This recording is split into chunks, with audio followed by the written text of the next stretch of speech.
Баршаңызға сәлем достар, Түс Шору каналына қош келдіңіздер. Бүгінгі түс шоруымыз егер түсіңізде зомби көрсеңіз деп аталады. Видеоны бастамас бұрын каналға тіркеліп қоңырауды басып қойыңыз. Ал ендеше бастайық. Егер түсіңізде зомбилардан қашып кетсеңіз, басыңызға келе жатқан үлкен бәледен құтылатындығыңызды білдіреді. Сондай-ақ бұл түс сізге ескерту ретінде көрінуі мүмкін.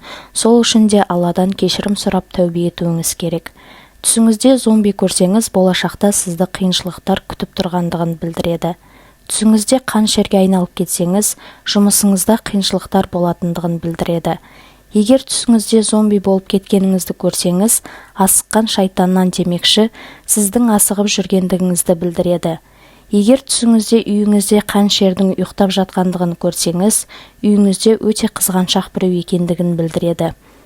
Ал егер де үйіңізде зомби жүргендігін көрсеңіз, басыңыздағы қайғының белгісі. Түсіңізде қаншерді көрсеңіз, сіздің қателік жасап жүргендігіңізді білдіреді. Сол себепті сол қателік істі тоқтатуыңыз қажет. Егер түсіңізде сізді зомби тістеп алғандығын көрсеңіз, біреудің сізге қастандық жасағысы келіп жүргендігін білдіреді. Түсіңізде қаншерді өлтірсеңіз, сізге біреу қарызын қайтаратындығын білдіреді. Егер түсіңізде зомбиді өлтірсеңіз, басыңыздағы қайғы мұңнан айырылатындығыңыздың белгісі.